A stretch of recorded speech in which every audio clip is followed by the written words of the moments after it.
मोहतरम सामेईन, आज मैं आपके सामने एक ऐसा वाकया बयान करने जा रहा हूं जो न सिर्फ हमारे ईमान को मजबूत करता है बल्कि हमें ये सबक भी देता है कि इस कायनात का एक खालिक है और वह अल्लाह ताला है। ये वाकया हजरत इमाम आज़म रज़ी अल्लाह अन्हु और एक दहरिया यानी खुदा के वजूद का मुनकिर के दरमियान होने वाले मुनाजरे का है। मुनाजरे का मौजू ये था, क्या इस कायनात का कोई खालिक है या नहीं। यह एक अहम मसला था और हजरत इमाम आज़म जैसे बुजुर्ग इमाम के साथ मुनाजरा होने की वजह से दोस्त और दुश्मन सभी मैदान मुनाजरा में जमा हो गए। लेकिन हजरत इमाम आज़म मुनाजरे के मैदान में बहुत देर से तशरीफ लाए।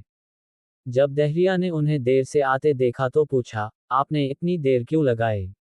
हजरत इमाम आज़म ने मुस्कुराते हुए फरमाया, अगर मैं यह जवाब दूं कि मैं एक जंगल की तरफ गया था, वहां एक अजीब वाकया देखा जिसने मुझे हैरान कर दिया। वह वाकया ये था कि दरिया के किनारे एक दरख्त खुद ब खुद कट कर जमीन पर गिर गया, फिर खुद ब खुद उसके तख्ते तैयार हो गए, और फिर उन तख्तों से खुद ब खुद एक कश्ती बन गई। वह कश्ती खुद ब खुद दरिया में चली गई और खुद ब खुद मुसाफिरों को एक किनारे से दूसरे किनारे ले जाने लगी। फिर हर सवारी से किराया भी खुद ब खुद वसूल होने लगा। तो बताओ, क्या तुम मेरी इस बात पर यकीन करोगे? दहरिया ये सुनकर कहा लगाया और कहा, आप जैसा बुजुर्ग ऐसा झूठ बोले तो तअज्जुब है। भला ये काम खुद ब खुद कैसे हो सकते हैं? जब तक कोई करने वाला न हो, ये काम नहीं हो सकते। ये सुनकर हजरत इमाम आज़म ने फरमाया, ये तो कुछ भी नहीं है। तुम्हारे नज़दीक तो इससे भी बड़े काम खुद ब खुद हो जाते हैं।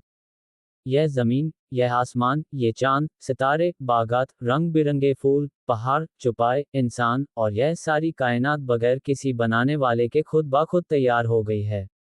अगर एक कश्ती का बगैर किसी बनाने वाले के खुद ब खुद बन जाना झूठ है, तो फिर सारी कायनात का बगैर किसी खालिक के बन जाना इससे भी बड़ा झूठ है। दहरिया हजरत इमाम आज़म के दलील सुनकर हैरान हो गया। उसकी अक्ल ने मान लिया कि इस कायनात का कोई न कोई खालिक ज़रूर है। वह फौरन ताइब हो गया और मुसलमान हो गया। पैगाम, ये वाकया हमें ये सबक देता है कि इस कायनात का यकीनन एक खालिक है, जिसका नाम अल्लाह ताला है। वजूद बारी ताला का इनकार अक्ल के भी खिलाफ है। हमें चाहिए कि हम अपने ईमान को मजबूत करें और अल्लाह पाक की कुदरत पर पुख्ता यकीन रखें। अल्लाह पाक हम सब को हिदायत दे और हमारे ईमान को मजबूत बनाए। आमीन। शुक्रिया।